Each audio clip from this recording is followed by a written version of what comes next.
following is a presentation of the Belly Up Sports Media Network. Good morning, everybody. It is Sunday, June 11th, 2023, and one of the top fantasy players at his position over the last couple of years, Dalvin Cook, is officially a free man. It's been about 48 hours of that. We're going to look at that today, talk about where we think Dalvin could go, and the fantasy ramifications of each of those places, and then also we'll take a look at the new starting quarterbacks for this season and figure out which, if any, we would like to have coming up here in the 2023 NFL season. We'll have that, probably a couple laughs and a little bit more, all today on Belly Up Fantasy Live.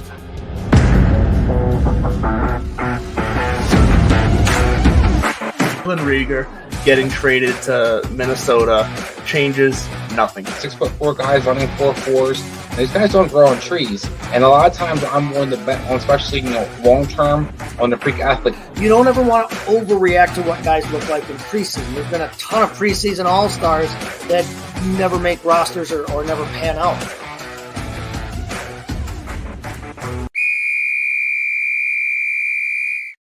All right, better be ready to snap the ball because the whistle sounded. It is time for Belly Up Fantasy Live here. Welcome in, everybody. I'm Chase Thornton, coming to you from the Mott and Bailey Basement Bar. Probably a little more low key this morning than some other weeks that we've had us on here. But welcome in. We are, like I said, we're going to talk about some Dalvin Cook today. It's rare that a player that's at his level of accomplishment is available in free agency for anybody to sign for whatever they can sign him for. So we're going to take a look at that today, and then also talk about the starting quarterbacks around the league they're going to be in their first year as new starters. We're talking about guys, not just the guys that were drafted this year, CJ Stroud, Anthony Richardson, Bryce Young, Will Levis, but we'll talk about Desmond Ridder, who's really started a handful of games at the end of last season, but this will be his first year as the full-time presumed starter. Sam Howell in Washington. How do we think he'll fare?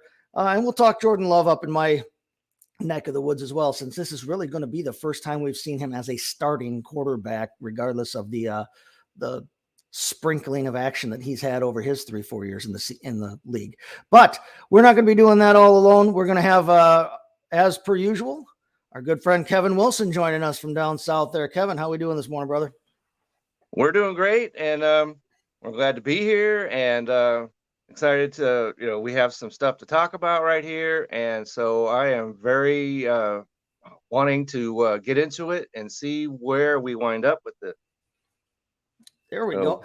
Is that a Wilson flag in your background there? That is a flag that I finally found something that I liked, and it's got the four sports pretty much. It's got the Dodgers, the Seahawks, the Jazz, and then the Clemson Tigers from college football on it. So cool. Whatever I wind up talking about, I'm pretty sure I could, fit that in. you got a background. Excellent. Hey, that's pretty cool. That's kind of, that looked new. Hey, awesome. Geez, I don't know about everybody else. I hit it kind of hard last night. We had a good time with family and friends. Had my little boys there too, hanging out at my wife's family farm. We use it as kind of a gathering space now for the family, and we hanging around the campfire. So yeah, I smell like a roasted burger right now or whatever. But yeah, good time last night. But it's a little rough this morning. I'm hydrating, and I'm not even touching the coffee bender this morning. I got some caffeine in the form of Mountain Dew, and then we're going to actually. You cannot go wrong with Mountain Dew. But we will not be now and say that. So we'll go with the New Glarus Spotted Cow, something a little lighter, so we're not completely abandoning the hair of the dog. No, so I'm doing my Mike's Harder Strawberry again this morning. There you go. So I don't know about hydrating over here, but I'm gonna be ready. I'm probably offsetting the partial bottle of water I'll have here during the hour. Well, it sounds like you got every avenue covered over there. All right. Well, let's get right into it then. Yeah, like we said, Dalvin Cook. Now, this was a move that has been anticipated this offseason. It doesn't necessarily surprise anybody. The writings seemed to be on the wall for Dalvin Cook when Alexander Mattison was brought back on a 2-year, $7 million deal for them. Cook had the third highest average annual value on his contract. He was costing them on average about over $12.6 million per season. With the move, the Vikings are going to gain about $9 million in cap space this year, possibly more.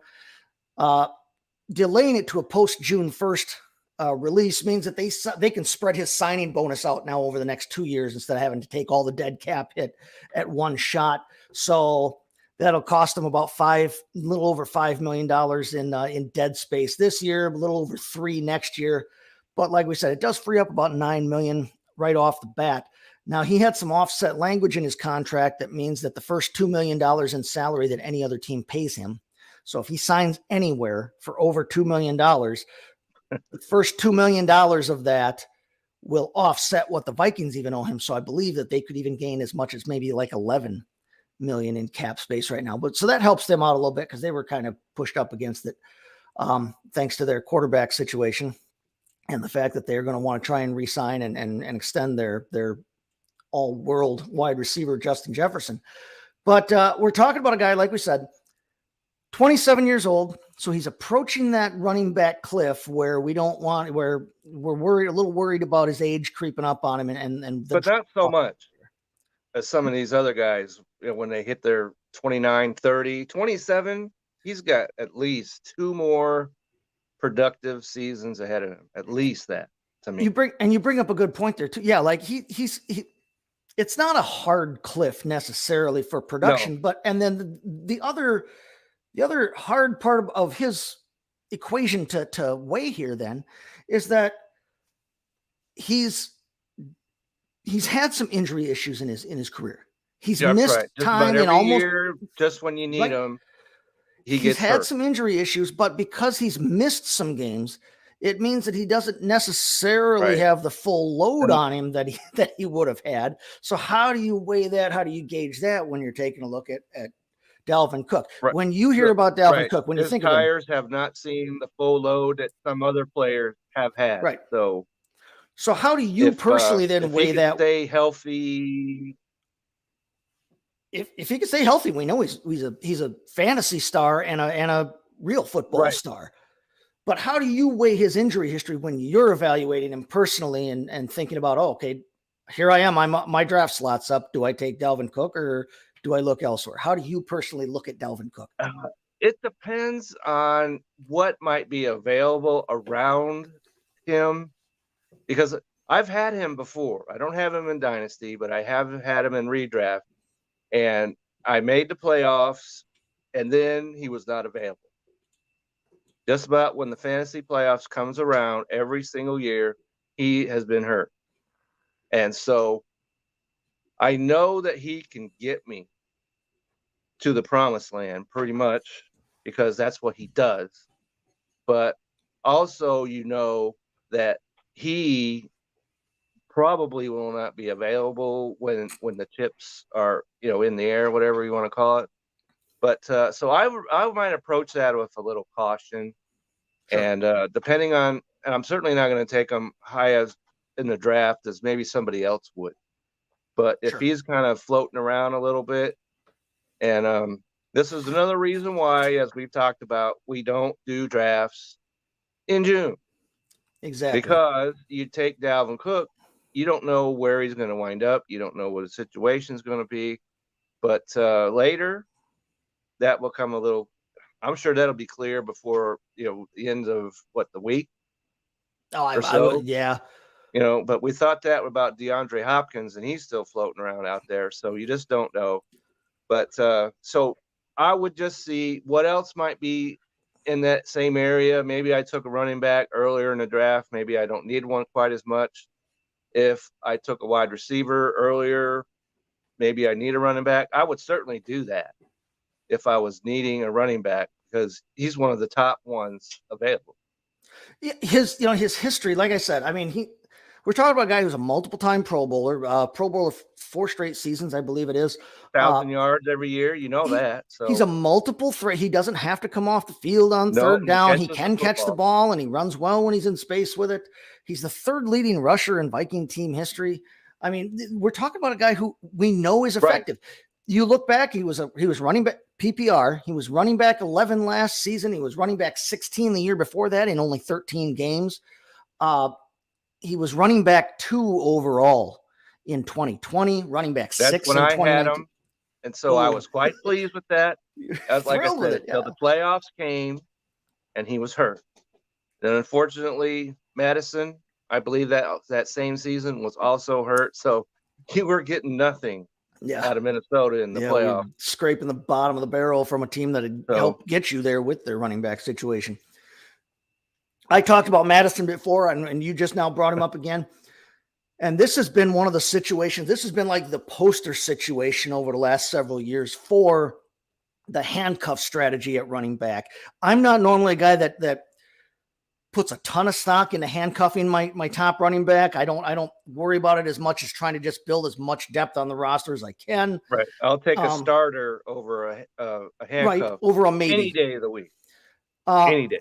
It is one of the things where, like, if I don't have, like, I've done this several times in the past couple seasons. If I don't have Dalvin Cook, I will look at Madison late in the draft if he's still available, because I know, like you just said, that, you know, come the end of the season, good chance Dalvin Cook's going to go down, or at least some point during the season. And when that happens, I have Alexander Madison. I've automatically just gained a starting caliber running back for essentially free, and which allows me to then do other things with my roster. This year, though. No, and not this year, not with this situation. Right. Now that he's the starter over there, he's coming off the board way earlier than anyone could have predicted. Well, you know, this has been news that he's probably going to get released, so maybe some people factored that in. But other than that, but now that it's official, like you just, like you're alluding he's definitely coming off the board. And I'd have to say, if I was weighing those options, I would take Dalvin Cook over Alexander Madison every single day of the week, regardless of any other factors, because when he has replaced him, it doesn't seem like he has been nearly as prolific as what we might have anticipated. So I think he's going to be fine up in Minnesota, but I don't place him anywhere in my upper echelon of running backs because I have not seen it. And that's the thing. It's going to be interesting here to look at this Minnesota run game and you know, like you said, the draft situation now around Dalvin Cook and Alexander Madison. Madison, especially now that the news is official, we know for sure it's not just it's probably going to happen. It has happened now. Dalvin Cook's released. Madison is your starter. Madison's draft value, his ADP, will only continue to rise from here, because now where it was speculative before, now it's concrete that he is a starting running back. And so that will continue to rise. And a very like you good said, offense, so you got to take that into account. In a very good offense that wants to run the football. Yeah. So, I mean, and in the past, we've seen when Dalvin Cook goes down with injury, Madison steps in, and for fantasy purposes, he becomes a starting caliber running back. If not a superstar, he's at least a starting caliber running back. That brings up an interesting point, though, that you know, kind of ties into this whole Dalvin Cook release situation in Minnesota. They had talked in the offseason. They've been talking since the end of the season last year about getting more efficient in their run game. We know that they want to have, you know, more bang for the buck, literally, I mean, on the roster. So if you want to talk about their efficiency for success rate, running back success rate last season, out of 42 running backs who had over 100 carries last season, Alexander Madison had the second highest running back efficiency rate of any player that qualified. Dalvin Cook, on the other hand, was tied for 32nd out of those 42 in terms of running back efficiency rate. Now you look at that, and to some people that jumps out right away. Hey, right there, Alexander Madison. He's younger, he's better. Hey, sign him, keep him. But how much of that is really a factor of, like we said, Dalvin Cook's injury, Madison coming in for that and not having to run it quite as much, not having as high a usage rate? How do you weigh that efficiency of versus Madison? We know that Madison can be a starting caliber fantasy back when he's playing, but like you said, he hasn't necessarily been the superstar that Dalvin Cook is when he's in there. He hasn't busted out and rushed for 150 yards and caught 4 passes, for another 48 60 or yards so, or yeah. whatever. Yeah.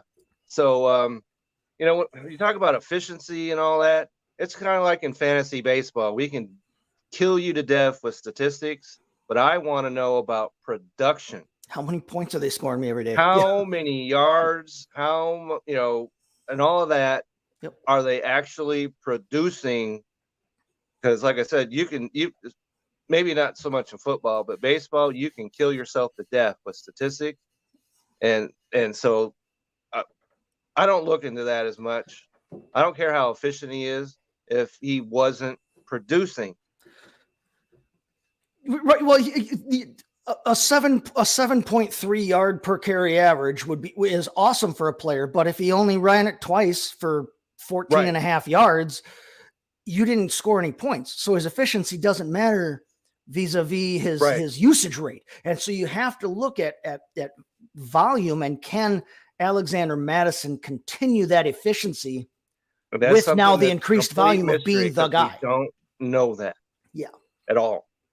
So without knowing, and you alluded to this earlier, but we'll try and get a concrete answer here now from both of us here. Okay. Without knowing yet where Cook is going to be, which one of these two are you rating higher in, say, your best ball drafts this season, or anybody who does happen to be drafting right now, startup draft in Dynasty or whatever going forward? Which one of these two guys are you rating forward, or are you more likely to have on your rosters going forward this year? Well, we talked last week about best ball. I think in best ball, the better combination would be probably Madison and Kirk Cousins. We know that's going to be your team up, so to speak. And as we talk about with Justin Jefferson, that would be, if you could get 3 of those guys, that's a stack that you can work with and succeed with, because for a fact all 3 of those guys are going to be in their lineup, and that possibly you could get all 3 of them in your best ball draft, and that would work just fine. Yeah, you could swing that. Cousins is going to, obviously you're going to have to spend a first rounder on Justin Jefferson in almost every format if you want him. Right. But if you pull that off, Cousins should be an easy get later on. He'll be one of the mid-tier guys that's taken, probably a higher mid-tier, but mid-tier. And Madison, we said his ADP will keep continuing to rise, but he's not going to necessarily grab. I don't think he should grab quite the attention of some of the other starting running backs in the league. Right. So that's a stack you can definitely get. Especially if you're doing best ball drafts, like we said, like right now, then that rebound probably has not happened in his ADP just yet. You may be able to still get him at this is the cheapest you're going to get him from here till August. This the cheap right now is the cheapest you'll be able to get Alexander Mattison from here until August. Absolutely. And so, but if I'm in redraft or whatever other format, then I'm doing Dalvin Cook. He's a proven commodity, and I know what that you're going to get out of him, and so that would be the way I'd go in any other format other than best ball. I don't mind the idea of Madison in terms of if you're trying to stack an offense for your best ball rosters. If in the absence of that, if you're not attempting a Viking stack in your best ball, though, I without knowing where Dalvin Cook is going to be, but knowing that Dalvin Cook is Dalvin Cook, I don't mind taking him in a best ball draft right now. Just you have to make sure that you're getting him at a cost that's not gonna that doesn't hurt you, because he could be a major boon to your team on your roster, especially depending on where he lands later. But you don't want to take him at the expense of someone else that we know is going to produce or has a specific role. We'll get into it here in a few minutes with Cook, but depending on where he lands, his outlook either becomes a lot more solid or a lot shakier, depending on where he lands. Right. And there are places that are definitely better for him to be in terms of our fantasy output. And the team that we have heard more than any other team that he's going to, if that turns out to be the case, I think that hurts his fantasy value. And I think I think it hurts everybody's fantasy value. Right. And that scares the hell out of me that's where he's going. Everett's right. If he winds up in Miami, Yep. which is we talked about last week as a move that I don't necessarily get behind because they've got the assets in that position already, but that seems to be the drum that gets beaten the loudest. And if he goes down there, then everybody but the rookie might as well cancel Christmas in Miami if you're a running back. I am not excited about that prospect. Let's go ahead and get into that. First, let's take our first break here. We'll listen to our friends from Manscaped tell us about what they've got to offer us here. And then when we come back on the other side, let's dig into that Miami and other destinations for Dalvin Cook and see if we can nail down here what we think would be the absolute best scenario in terms of fantasy and in terms of, Dalvin's real life fit on a roster as well. But first, we'll see you in a minute and a half here after we hear from Manscaped. Spring has sprung, and our friends at Manscaped have the best tools for some spring cleaning. They've already helped you tidy up all the nooks and crannies of your body's basement, but this year, Manscaped can help you get the perfect presentation on that beautiful face with the new Beard Hedger Pro Kit.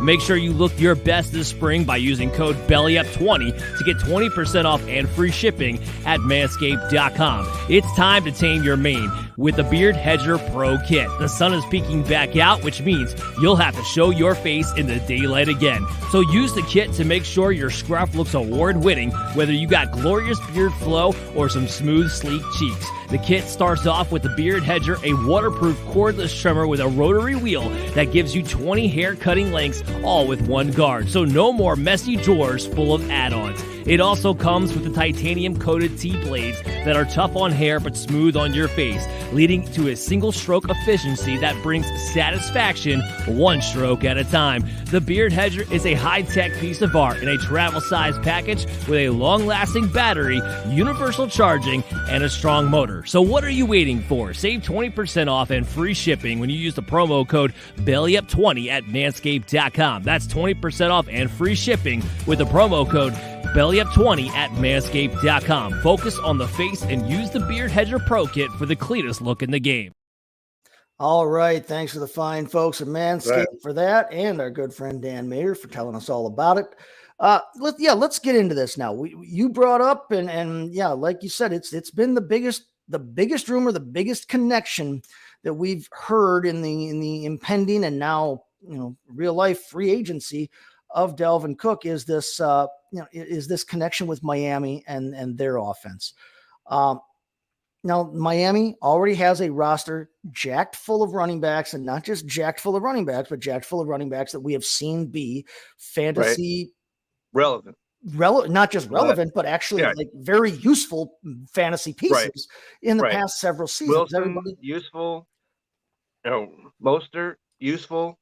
Miles Gaskin was a league winner a couple of seasons ago. And I've already gone on record of what I think of the rookie Devin Achane, and so I like that spot when he got drafted.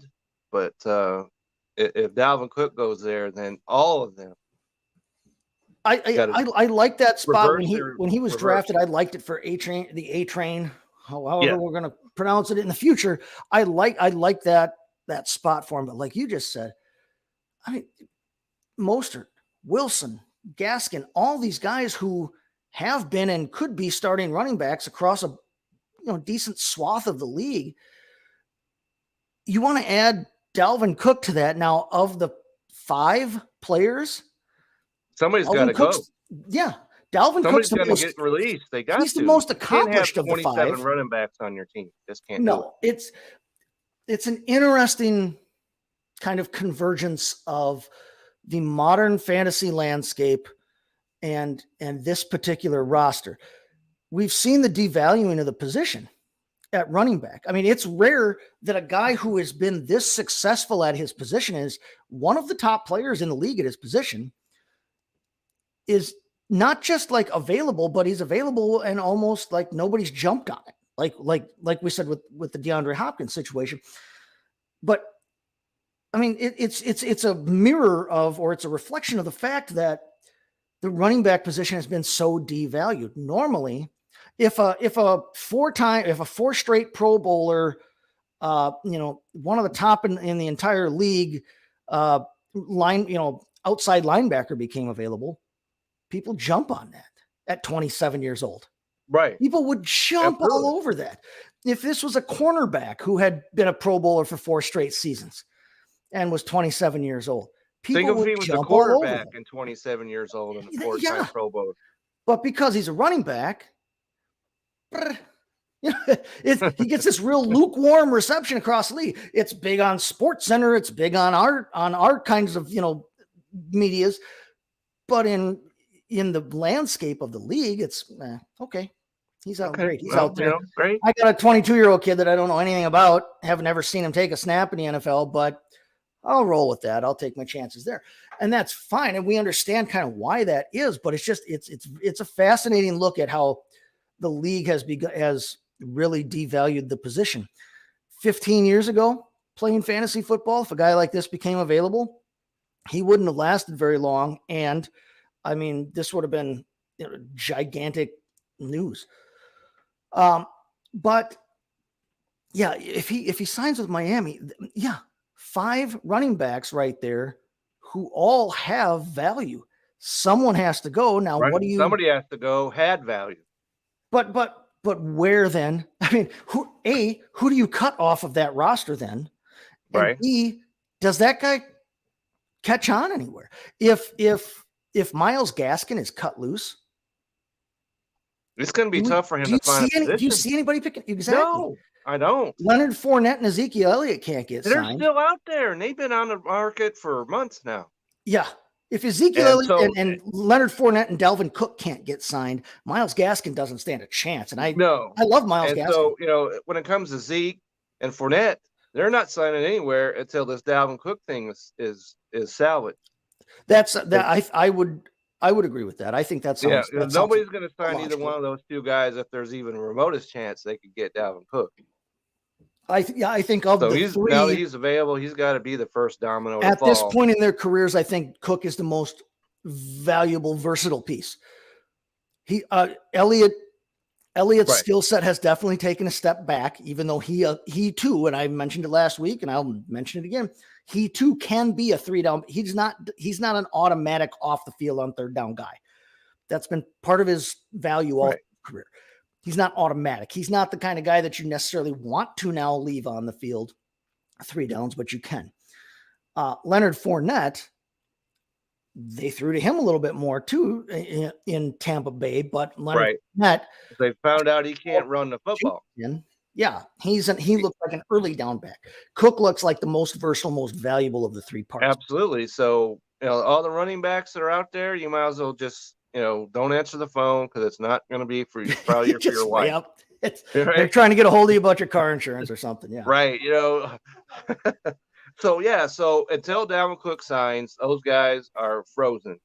Right. And so if he winds up on Miami, somebody's got to go, and that guy's going to have a hard time finding a job. So no question about that. And I think the team that has jumped up higher in my consciousness is the Cincinnati Bengals. Okay. And if that happens, then Joe Mixon, you might as well step down because you're out the door. That's a team there too that has had, I mean, they lose Samaje Perine to another team we'll talk about in a minute here too in Denver, but that's a team there too that they just drafted a young running back, Chase Brown. And so he might as well, so they've already got that guy for the future that can step into the role as soon as next year if they want, or 2 years down or whatever. They still have Travion Williams, who's not old. They still have Chris Evans, who have been there longer now. Joe Mixon with his legal situation and his little bit more serious legal situation in terms of how the NFL is going to view it. Because Dalvin Cook is still the subject of a I think it's a civil suit in Minneapolis or in Minnesota from his girlfriend, but we haven't heard much of that lately. He's also countersuing because he says that the allegations of being abusive to his ex-girlfriend aren't true. So he's still got two active cases going on against him, but it's not at this point. It doesn't seem as serious legally jeopardy wise as Joe Mixon's situation. And he definitely doesn't have the history, the legal history that Joe Mixon has. The court date set. So and he's got multiple incidents. That, and Cincinnati may not want to even deal with it, whatever comes out of that. And so, and then Cincinnati's also in position to potentially get to the Super Bowl. You're talking about it. Yes. You're talking about a team that is ready-made. So they can they're not even a piece away. They are right there. If they get Dalvin Cook, they don't need to worry about their rookies because they're going for the Super Bowl championship. If they get there, they could say, "Hey, Dalvin, we appreciate your help," and collect your ring on the way out the door. So that makes sense to me a lot right there. If Cincinnati wants to go ahead and do that. My phone is blowing up here off screen. Somebody in one of my dynasty leagues is apparently putting his entire roster on the trade block, and I'm like, okay, that's I hate when they do that. That's wonderful, but we're going to leave that. Yeah, you got nothing for me, so stop it. If you're putting your entire team on the trade block, I mean, that's not a healthy rebuild strategy. But that's for another episode here. Right. Cincinnati's an interesting spot for him. It's not necessarily a spot that that needs him or where I would view it as a lateral move for him if he did sign there and supplant Mixon as the starter. If Mixon takes Dalvin Cook's place on the free agency, board, we haven't necessarily solved anything in terms of the Zeke situation, the Leonard Fournette situation, having starting caliber running backs available on the market. But you're talking about going from one high power offense or an offense where he's been able to score points to another one, where if they used Cook the same way they used Mixon here, and especially now there'd be no reason for him not to. No, he's still a top 10 caliber, a starting top 12, top 10 caliber starting running back in fantasy and in real life. Would help that would be interesting. And that may be the kind of situation that he's more apt to look for right now in his career, somewhere where he has a chance to win. He's had a taste of playoffs. And so how important is that? We talked about DeAndre Hopkins. How important is that? Yeah. Winning? Where does that weigh? Is that important to you? Is it more the money or is it more? So is it more the winning? Cincinnati goes to the top of the list, and like I said last week, Buffalo goes to the top of that list. And I don't know, his brother and him, are they, close? Are they calling each other once a week or whatever the case is? I have no idea how they feel about each other.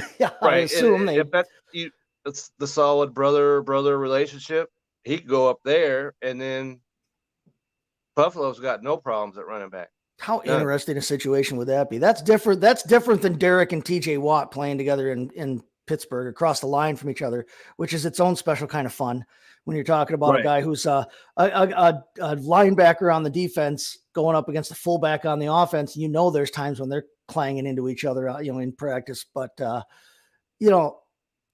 to see both James and Dalvin Cook in the backfield, possibly at the same time, on the field at the same time, but in the same position group, that would be an interesting situation there. They've been brought up as potential suitors for him. Buffalo has. I don't know if some of it is people fantasizing about the idea of the brothers in the backfield, or if they really see a fit there. Now, Buffalo did bring in Damian Harris from New England, who we've seen be a starter in the league before. Right. And as we've said last week, nobody's falling over themselves about Damian Harris. No, that's not a giant, exciting proposition there, but it does alleviate some of the worry of whether or not James Cook is an early down back. James Cook did not get a lot of run last season as an early down actual runner back. They had him utilized a lot as a third down type, to the point that they brought in Nyheim Hines, who has been exclusively almost a third down type running back in his career, and he barely got any run. They also bring in Latavius Murray, who I think is somewhere in between you and me for age. Yeah. So, they don't have an empty, bereft of talent running back room. Right. But Murray's not raising a needle on anybody's, radar either. So I think that's an exciting place to think about him. But again, part of the reason that we haven't seen DeAndre Hopkins talked about more seriously for them is that they don't have a ton of cap space. They don't have a lot of room to bring in a star caliber player without some major reshuffling on that roster and without some work being done contract wise there. So not necessarily sure how realistic that scenario is. If he wanted to go to Buffalo, let's just say if he wanted to do that, they would Right. figure out a way to get it done. And you would think that if either of those guys that we've just mentioned, Hopkins or Cook, if a star caliber offensive player went to them and said, listen, I want to be part of this. I'm willing to not necessarily have to sign for $20 million a year. If you can find a way to fit me in for 13 or whatever for even on a 1-year deal, if you can find a way to fit me in, I would be here. They could be like the what's that one baseball player who's getting $1 million 40 years after he's done playing. Yeah. Sign me to a Bobby Bonilla type contract. That's right, Bobby Bonilla. If you can get that done, tack on enough void years that my infant son will still be collecting this when he graduates, and then right. So pull something like that. Said, if he wants to go there, wherever, they'll figure out a way to get it done. Whether it's Miami or anywhere else. Right. Of the teams that I've seen Cook connected to or rumored about, they're the ones with the least amount of cap space. Now, I've seen a couple of other teams here, and these are teams bringing up the idea of winning versus not winning. I've seen 2 more teams that have been connected to him kind of on the periphery here, who both have what looks like full running back rooms. But again, as soon as James Cook walks in the door, he's probably the most talented and he's definitely the most accomplished of anybody in the room. For one, I've seen him, and this is interesting because of the situation here, the cross-divisional situation, but I've seen him connected with the Bears.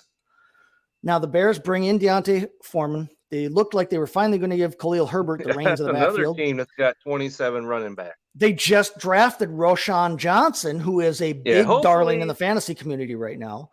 So, they're stacked. Hopefully, for my personal fantasy, sanity, hopefully he does not go to the Bears because I've got Khalil Herbert on my fantasy team. I've got D'Onta Foreman in a couple of leagues. I've got. So Johnson is high on my list. Take me back behind the woodshed right this minute if he signs with the Bears. So. And we haven't brought up a team yet where we're like, oh hell yeah, that's the place.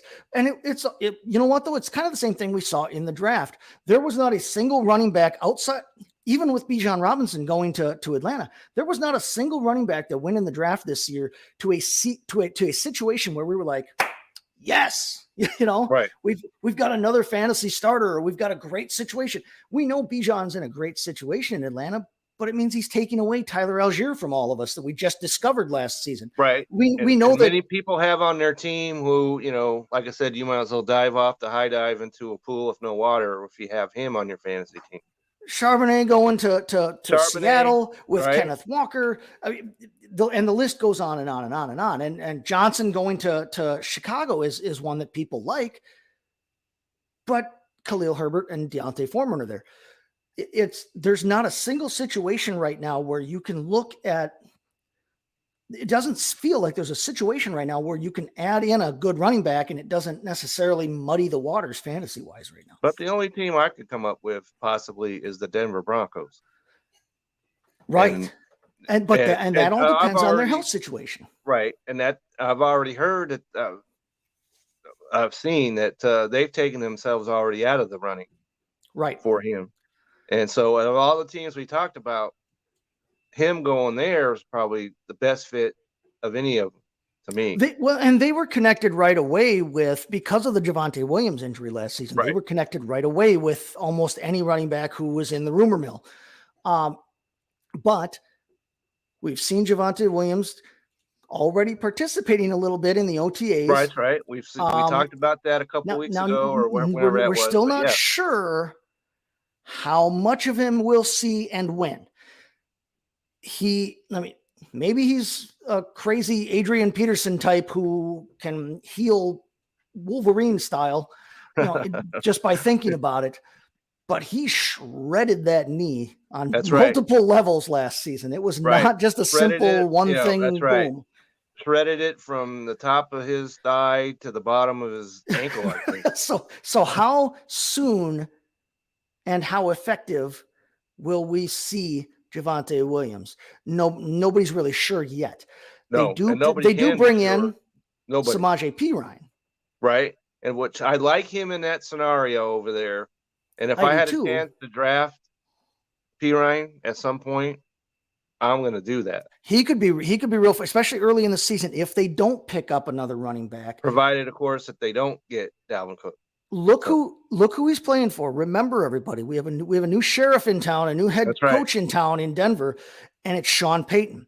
That's right. And he knows a thing or two about running back. If you want to think about running backs under Sean Payton, look at Alvin Kamara. As long as my arm. Look at Alvin Kamara and what he's done in his career, catching the football, running the football too. It's not like Alvin Kamara never runs the football. He's not just a pass catcher. Right. But what was Perine doing for the last several seasons in Cincinnati? He was their third down back. So he's got the skill set that can fit into a Sean Payton offense. If Javonte Williams is not ready or is not full go right away, or until he is full go, and he may not be all season, who knows? It may be that second year after that he really picks up health wise. Samaje Perine is a guy who could be in a wonderful spot to be taken cheap and give you a ton of production. Yeah, you could get him way later in the draft, and that's a pickup that I like a lot. But it boils down to circle back around then to what we're talking about today. It boils back around to they don't really need Dalvin Cook. They've already said they don't necessarily need him. So he's probably not going there. They ruled themselves out of the Dalvin Cook sweepstakes. I would at least kick the tires on him if I'm the Denver Broncos. If nothing else. I don't know why they wouldn't at least bring him in, run him through a workout, and talk with him a little bit about it. But they apparently don't have an interest in that. Now, you want to talk about muddying the waters fantasy-wise.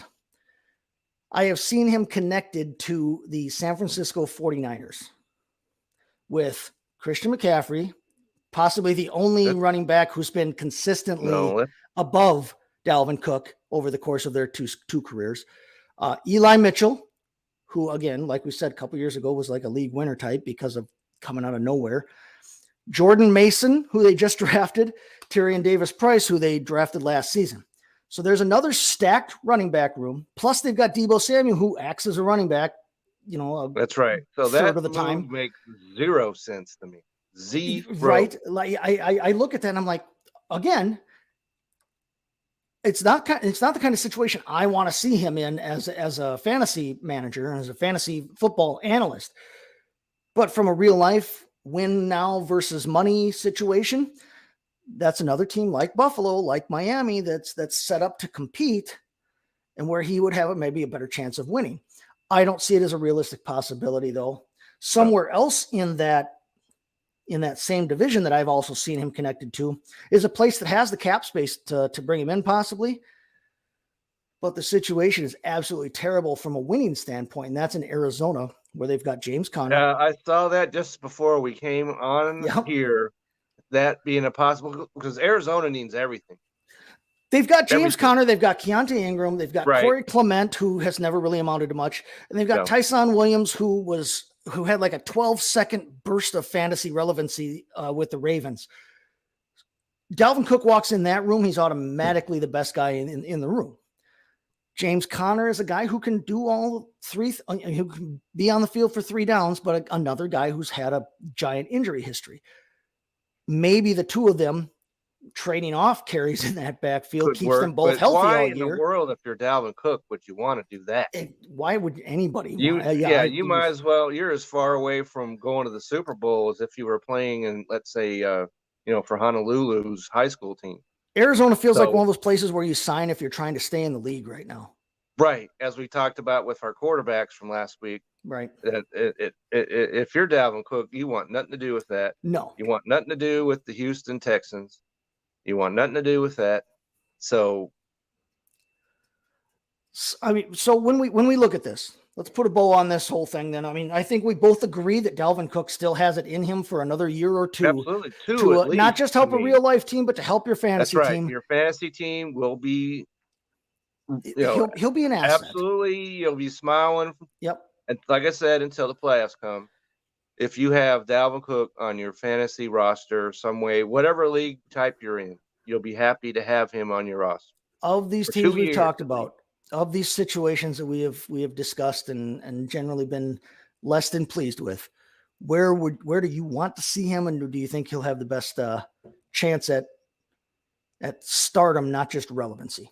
Well, I think not just because, as I've said many times, I'm a Bengals guy, because that that's an obligation in this house. But anyhow, that's something that works to me, because they get out from underneath the Joe Mixon nightmare that may be coming, and they're primed, they're ready to take on the Kansas City Chiefs, Buffalo, and the Jets, or whoever else you want to throw in there in the AFC. They get him, their roster. Doesn't matter what happens to Joe Mixon, because he's going to be on the street anyway if they do that. I like that Cincinnati fit a lot. I think fantasy wise, where I think it might create the cleanest situation for him is probably either Cincinnati or Buffalo. Yeah. Buffalo works to me as well. Where I think he ends up is Miami. And I think that so happens, too, and that's not going to please anyone. No. Off the top of my head, I can't Miami tell you Dolphin what I think of that. Yep. Right.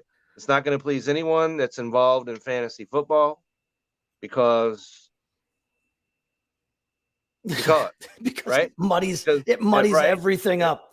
Right. And if you listen to me, a couple weeks ago when I said, hey, the rookie running back down there is a top 10 running, rookie, then you listen to that. You're not happy with me, because then you went ahead and listened. All right. If you got Mostert, or you got Wilson, sorry, Wilson's a great last name, but that's not going to save you from getting ran over by the Calvin. No. If he goes to Miami. So I think probably he's going to wind up in Miami. I don't like it at all. I don't like it. When he goes to Miami, Myles Gaskin, who is right now hanging on to a roster spot like Sylvester Stallone in Cliffhanger, just by his fingertips, Myles Gaskin probably falls off the fantasy radar. Right. Yeah. And if you remember in that movie, he was, he didn't save her. She fell to her doom in that movie, if you remember. Yeah.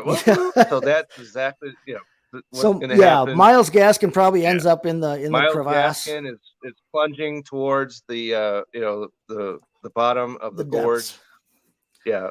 It probably delays Achane's development, fantasy relevancy for at least the season. Yeah. It delays that, and I certainly wouldn't take him anywhere in my top 10 anymore. It probably puts your cousin Jeff as a 3 on his own team. So as a he might 4 be or knocking 5 in fantasy on my door here, in a couple weeks, saying, "Hey, cousin, can you spare a little room in your house?" Hey, buddy. Yeah. It probably makes Wilson rosterable in only dynasty, and even then only as real roster filler depth. If you have space on your roster, which who does? Right. I don't. And it probably turns Mostert into a not quite a handcuff, but it's just he's a home run hitter type that he's the type that you might be able to grab off the waiver wire if and in the eventuality that Cook misses a game or two.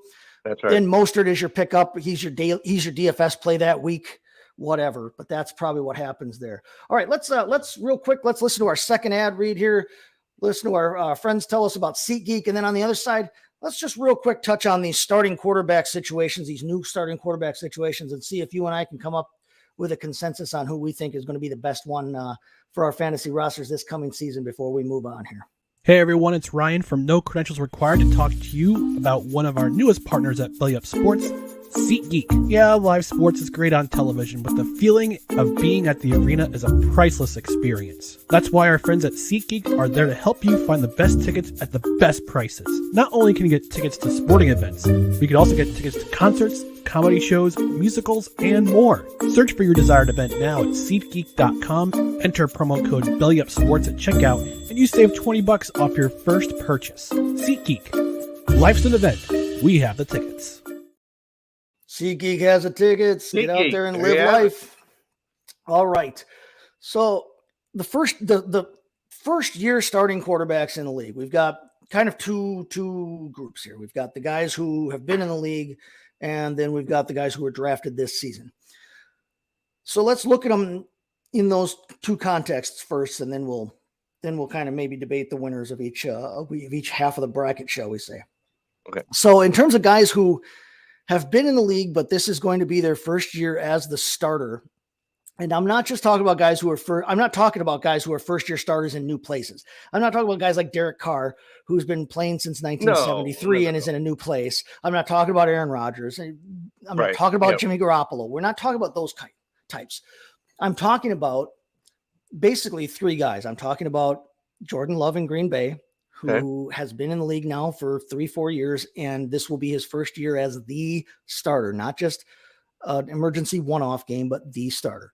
I'm talking about Desmond Ridder in Atlanta, who supplanted Marcus Mariota late last season, but really is going into his first. This is his first off season as the starter. This will be his first week one, opening day, top of the rotation guy. And Sam Howell in Washington, whom they have said all offseason is atop their depth chart. They haven't necessarily committed fully to putting him over Jacoby Brissett. Right. But Sam Howell right now is getting every opportunity to be the guy in Washington. So I'm talking about those three guys on that half of the bracket. And then on the other half, like we said, will be the guys that were all drafted this season. So of the three, of Sam Howell, of Jordan Love, of Desmond Ridder, three franchises who are all kind of in a state of rebuilding. Washington is on quite literally rebuilding the entire franchise. They're in the middle of a sale, and not just the roster wise, but organization wise, there's a lot of change coming in Washington. So they are not necessarily in the NFC East. They are not expected to compete. You've got three playoff teams there, including the Super Bowl representative from your conference. The season's over before it begins in Washington from a competition standpoint, but in terms of a roster evaluation standpoint and in terms of seeing what they have for the future, that's what Sam Howell's stepping into. Desmond Ridder in Atlanta, that's a roster that is building, not rebuilding necessarily, but is building. They have been building, and they've got some pieces there. They've got Kyle Pitts. They've got Bijan now, obviously. They've got Drake London. They are young there. And now they're trying to see what they have in Desmond Ridder there. And they're in a winnable division, maybe the most winnable division of any of these ones of any division. Right. You're talking about a team that had, Tampa Bay with a 500 record last season as the league winner, who has got their own first year or new starting quarterback in Baker. New Orleans, who's got a new quarterback and wasn't necessarily dominant last season. Carolina, who's going to be breaking in a rookie most likely at the position. And then you've got Jordan Love in Green Bay, who has the most experience in terms of his, in terms of gaining experience towards his pension. Jordan Love has the most experience of the four of them. In terms of career starts, Desmond Ridder's the most experienced of the three. But Jordan Love is in Green Bay, has the youngest receiver room in the league to be throwing to right now, and is franchising a little bit of, little bit of not chaos, but in a rebuild. If whether they want to say it or not, their left tackle has said it for them, David Bakhtiari. They're building. They're kind of retooling. You're coming off of 3 decades of Hall of Fame quarterback play, and you are entering the great wide unknown. Of those three guys, who are you most excited about their prospects, not just for this season, but for the future? Who do you think has probably set up the best to succeed? I would say, And I'm certainly hoping this turns out to be true, because I got Jordan Love on 2 dynasty teams. And a matter of fact, I'm going to float a trade to you and see what your reaction is. Okay. All right. Okay, here we go. So I made a trade. I had the 109 rookie selection. Okay. And I traded Jerry Jeudy, and then and I got back Jordan Love, and then Cooper Kupp. You got Cup and Love, and you traded away 1-9 and Jeudy? And Jeudy, and yes. Okay. So 10 or 12. How many people are in the league? It's 12. It's 12. Okay. So, yeah. So you got a mid to late round 1. That's not bad. That's not a bad. Yeah. The super flex league, or is it 1 quarterback league? It's the super flex league. And super flex league. Yeah. They jump in value. Right. So, and the other league, like I said, I've had Jordan Love on my practice squad or taxi squad, whatever you call it, for 3 years now.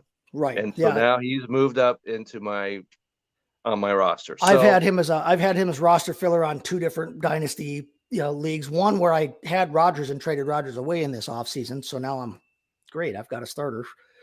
Love and Cup for the 1-9 and Jeudy. I don't mind that. I like Cup better than Jeudy, regardless of age or anything else, quarterback situation or anything else. I like Cup better than Jeudy. I think off the injury, I think at this point, Jeudy is what he is. Jeudy is what we've seen him be. And we've been waiting around for him to, explode. Good but not great receiver. And he's good. So good, anyway, but not great.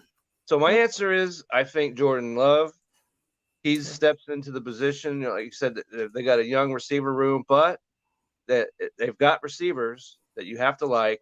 They've got tight ends now that you have to like. They've got the running backs back there. And so I think that's a situation where, and he's sat behind a Hall of Famer where these other 2 guys have not. Mm-hmm. And so I think that he could step in there and he won't be Aaron, of course, but if he is a top 15 quarterback, you're set. Hey, yeah, no, especially. So I like him, and the other 2 guys are pretty much even Steven to me. Okay. So because you don't know I put Desmond Ritter over Howell because, as you said, he actually has started, and he's got some. They both got weapons, so they're set to be successful. However, Desmond Ritter does not have a veteran quarterback sitting behind him who could possibly take the job. He doesn't necessarily have the breath down his neck in Taylor Heineke that Sam Howell does. Yeah, Taylor Heineke is a guy that you like on your team. He's a guy that I've had on my team before, but he didn't go there to be the starter. They didn't bring him in hoping to put him under center this season for an appreciable amount of time. Jacoby Brissett could possibly be the starter there, and we saw that he kept Cleveland afloat. Mm-hmm. Yeah, no, so, he's a very professional quarterback, and I like Jacoby Brissett. I have a lot of respect for him as a player. Right. I'm not thrilled about him on my dynasty roster or on my fantasy rosters all the time, but he's a guy that I respect as a quarterback tremendously for how he has conducted himself in his career at the various stops that he's had and for how he's performed. He's a capable quarterback, and he's just about the ideal guy for a backup quarterback in this league right now, in my opinion, in terms of a guy who can, like you said, keep you afloat if your guy goes down. Taylor Heineke is a guy that, if Ritter goes down for a week or 2, okay, you could plug Heineke in there, especially with the weapons they've got. Yeah, you probably come out of it okay. You don't want Taylor Heineke to have to be your guy for 9 out of the 17 games of the season or whatever, but solid. These are all 3 guys that I am looking to grab, literally actively looking to grab in Dynasty right now. I think that Ritter is exciting from his athleticism and his running standpoint, and with the weapons that he has around him, Drake London, Kyle Pitts, and Bijan Robinson, find me another young core in the league that has a player of that caliber at all three of those positions. It's tough to do in terms of a young core. I'm not talking I'm not talking like Cincinnati with Burrow and Chase and Joe Mixon obviously is a star-studded, lineup. We know those kinds of things those kinds of teams are out there, but in terms of a young core at all three positions, right? Desmond Ridder and Atlanta could be real fun to watch for a real long time here. Love, I'm not as excited about him, but we haven't seen much out of him. We just haven't been able to see him, and he's got a lot of young guys around him. He does, but we don't know anything about them either. Right? Don't know a whole lot about them, and the offensive line better hold up for Green Bay. And they have to. If they don't, the whole thing falls apart anyway. And Sam Howell's got weapons to throw to. Sam Howell has weapons around him, and he's got some good weapons. I would think they give him a long leash. The other Robinson is a guy that could be excellent running back for them, and so he's got weapons over there, and so. Even despite having Jacoby Brissett behind him, I think Sam Howell gets a long leash this season because, like we said, you're not realistically you are not competing this season. So you need to find out if Sam Howell can be your guy for the next 4 years, on a rookie contract deal, rookie quarterback deal. Now you've got money to bring in from elsewhere. You need to find out whether Sam Howell can be that guy. There's no reason for you to throw Jacoby Brissett in there or take Sam Howell out just because he's 2-4 after the first 6 games. There's no reason for that. There's no reason to take him out. He looks competent. So for this season, which of these 3 guys do you want most on your roster or was most likely to be on a roster for you? That would be Jordan Love. Okay. To me. For me, I'm probably more likely to have Ridder on a roster this season because I'm excited about that rushing upside. But I think they're above Sam Howell for this season. Long term, dynasty wise, which of the 3 guys is most likely or are you most excited about?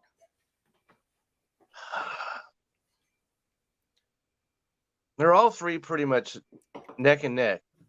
Right? It's like the Belmont Stakes. 3 horses are coming towards the finish line. You don't know who is going to be, and so I'm going to stick with Jordan Love still because I think that Green Bay is not going to let their team disintegrate. No. So they're going to build some stuff if things need to be built dealt with, and they're young. His weapons are just about as young as Atlanta has. Well, yeah, they are. Especially in that receiver room and the tight ends. And so I still like Love. I will flip my answers in terms of my long-term prognosis.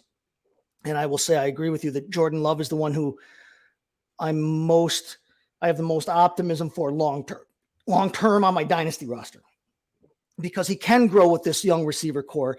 I look back at Rodgers' first season and I know it's a different league, different coaching staff, the whole bit. But I look back at Rodgers, who had essentially the same situation, sat behind a Hall of Famer for 3-4 years, came in finally as a starter. Was not an easy transition his first year. They were still figuring out how to work with each other in terms of how does this quarterback fit into what we want to do? How do we do what we want to do around this quarterback? How does he fit with his receivers now?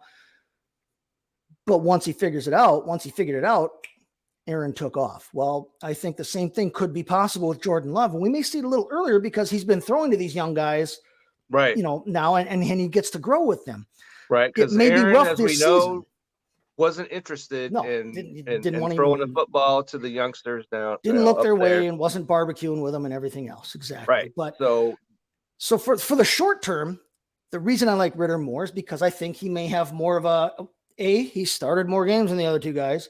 B, he has that rushing ability. I think that he may be able to score you a marginal amount of fantasy points more per game this season than Jordan Love. And if things break right, Desmond Ridder could be a surprise Daniel Jones type top 12 quarterback this season that we saw, like we saw out of Jones last season, because of his running ability, could be a surprise as a top 12 option. But I think long-term, I like Jordan Love's ability. And because Desmond Ridder is a runner, he may have a shorter shelf life as a quarterback in the league. So I think short-term this season, I like Ridder better. Because he's older than the other two. Yes. Short-term, I like Desmond Ridder more.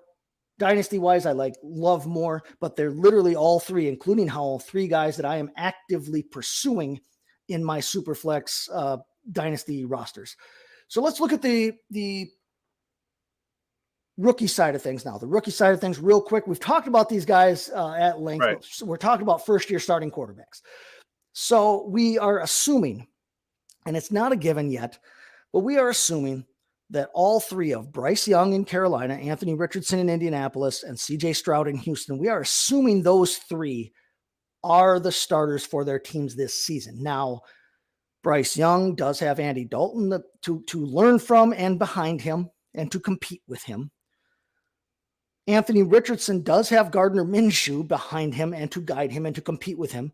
And by all accounts, Gardner Minshew has done a very good job of taking Anthony Richardson under his wing to show him the ropes of being an NFL quarterback, which is kind of a surprise, but not other three easily. Mm-hmm. He only has 13 starts in his college career. So he needs mentoring. He needs that more mentoring than the rest of them. That's for sure. And CJ Stroud in Houston then is competing with Davis Mills and which he got his driver's license about 2 weeks before. So he's definitely not a veteran to be learning from. So of those three, looking at the rest of their roster, of those three, whose situation do you like best this season? And then the 1B to that question, long term, of those three. Of this season, I like Bryce Young. Okay. They've already announced that he's going to be taking the first team snaps. Take that for what it's worth. But he also has the weapons around him, to me, more than the other guys. Carolina knows how to run the football. They know how to put together a good offensive line. They've got veteran receivers out there. And so for this year, I would definitely take Bryce Young over the two other guys. And because it seems to me that their coaching staff is all in on him. The other two maybe as well, but they're all in on him, and they're giving him reasons to be successful, at least for this year. I think I agree with that, and I've mentioned it before. I think it bears repeating. I like what Carolina did to set him up for success in his first season by not forcing him to deal with the Jordan Love, Desmond Ridder situation of having so many young guys around him. I like that they brought in Miles Sanders, who is a very capable, very solid three-down option. He can run the football. They still have Chuba Hubbard back there. That's so he's set up that way. That's right. He has veterans to throw to. I love it. And we saw that last year. Carolina got rid of CMC, and they still ran the football effectively. And plus, they bring in Adam Thielen, who is not a superstar in this league anymore, but Adam Thielen is a guy that Bryce Young will be able to throw to and know where he's going to be when he's supposed to be there without question. Adam Thielen is going to do his job, and that is a valuable safety blanket to have for a young quarterback stepping into this league for the first time. On top of that, they bring in DJ Chark. They still have Terrace Marshall, who's healthy. That's the key to him, of course. Athletic superstar. Yeah. You've got Terrace Marshall, who's a really athletic, fun weapon to have, but you've got two solid guys in front of him. They bring in Hayden Hurst at tight end, who, if he can be healthy, because apparently he's had some health things. Yep. But another good, solid veteran player who will be where he's supposed to be when he's supposed to be there, and that is key. Plus, they do go out and get him the young guy to grow with, and Jonathan Mingo, who could be a surprise splash, star. Who I'm high on Jonathan Mingo dynasty wise too. I have him ranked a little higher than I think some of the industry does in my rankings. I like what Jonathan Mingo brings to the table, and I like the idea of him growing with Bryce Young. I love what Carolina did around Bryce Young to set him up to be maybe not necessarily wins wise successful, but in terms of his growth and development as a quarterback in this league, I like what Carolina did better than the other two places. Absolutely. I agree with that 100%. Now, long term and in dynasty, I have said I am jumping on Richardson just because of that crazy athletic profile that he brings. Right. And the upside there is he's the lottery ticket. The upside he is the lottery ticket. Far and away his calling card, because he's got whereas Bryce is he's like what 6'4" or something, or 5'4" or whatever it is he is. 5'4", yeah. Well, my height. 5'5". No, so but yeah, he's like taller that, than me. But no, he's small, and he's smaller. Has There's a no way smaller around frame. Whereas Anthony Richardson is, I believe, right around 6'4". We've quite literally never seen anybody with his athletic profile at the position. Right. I mean, based on his measurables and testing scores. As long as the Colts don't kill him in the first season, and then therein lies the rub. Yep. That's right. So, and he's set up more for success than C.J. Stroud, simply because I don't like what's around him down there in Houston, except for the tight end. I am hoping for Anthony Richardson. I am hoping that he follows a much more Jalen Hurts path in his career in terms of how he's used early on and in terms of how he develops, obviously. We're hoping much more for Jalen Hurts and much less DeShone Kizer. DeShone Kizer, another guy who barely started in college, but was thrown to the wolves right away before he was really ready on a franchise that did not have enough for him to develop. It's always been my concern when it comes to Anthony Richardson from the very moment he was drafted. Right. And so I still think he might have been better off if he went to Tennessee, let's say. Right. And I like CJ Stroud. Longer term, better situation for him if that's what had happened. And I like CJ Stroud as a quarterback prospect. Right. I have nothing against him, even though he's even as an Ohio State quarterback. I have nothing against that dude. But I don't necessarily. I'm not convinced yet. That does not tread well. I'm not convinced yet of the organizational talent around him, and I don't just mean the guys he's throwing to. I mean, absolutely, the front office and the coaching staff yet are unproven. How good is Pierce going to be again at the running back position? How good is their wide receivers? How good is their offensive line? You don't know any of that, and so we're looking at a team that's probably going to win 3-4 games this year. And I think like you said, they're in a division that's winnable, and they can only win 3 or 4 games. That's not speaking a lot to me about their talent at all.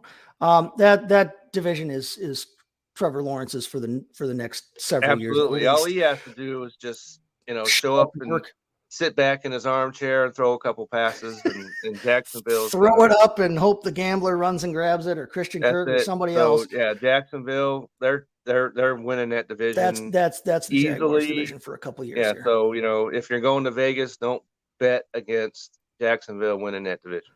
So of these three, it sounds like you and I are pretty much in accord here that Bryce Young has the best short-term chances. I probably won't have any of these guys on my redraft rosters this season. Is not happening. No, but Bryce Young is the one who's most likely to give you value this season, I think, in terms of consistent value.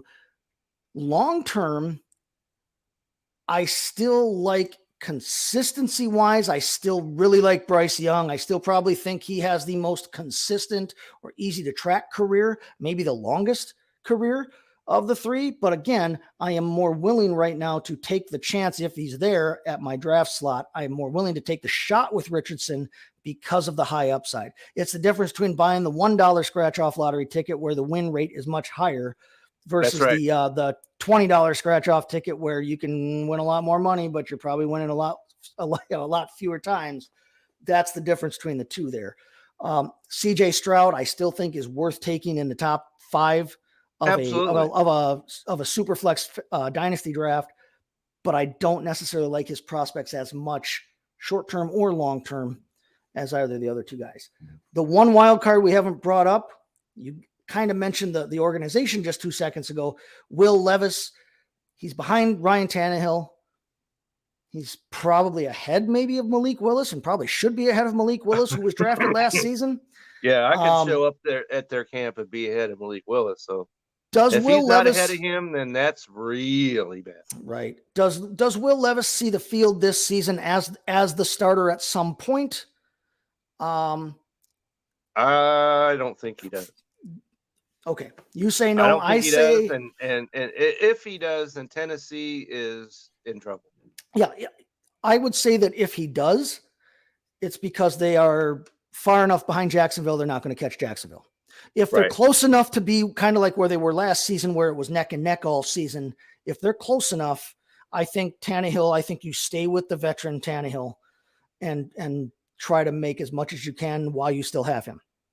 If you fall behind, yeah, I think you throw Levis in there, see what you can get.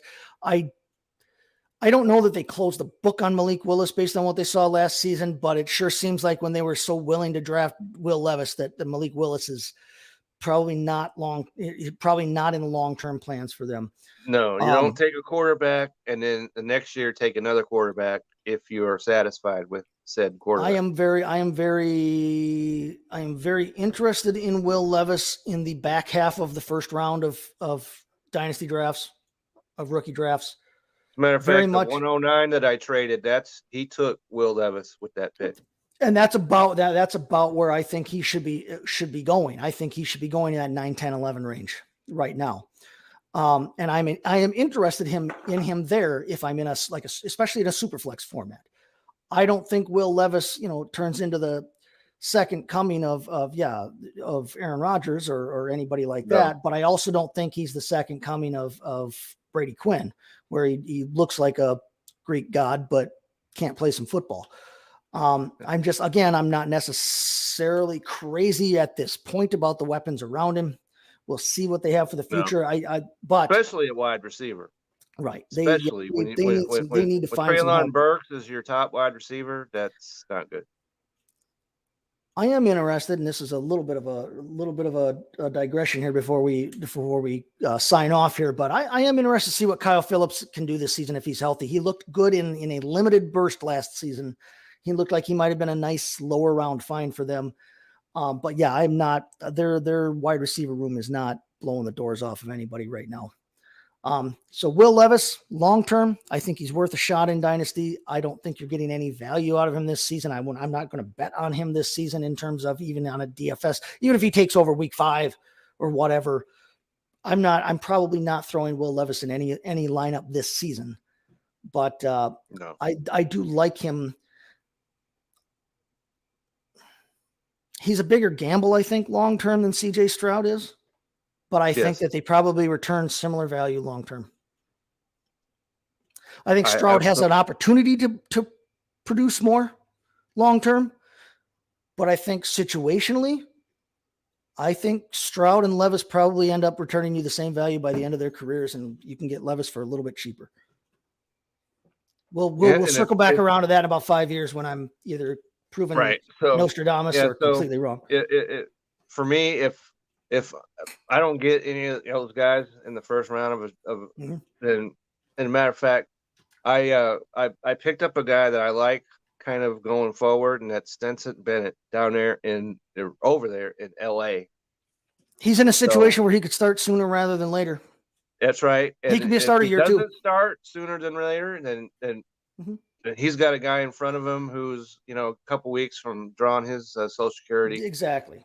And so, long term, Stetson Bennett might be nearly as valuable than Will Levis. Stetson Bennett's a guy I'm willing to drop in a super flex league where quarterback is so important. I am willing to drop a high third round pick on Stetson Bennett and take him before everybody else maybe jumps on him for that reason. Well, I gave up Stafford is not a. So I'm there. You go. Yeah, if you can get him at a 4th, hell yeah. I'm all in. And Hendon Hooker is another guy that I am That's willing it. to I take got a him chance in on. my third round in the other dynasty league I'm in. So, and I am willing to drop probably a little bit more like a mid to early second round pick on Hooker in a super flex format.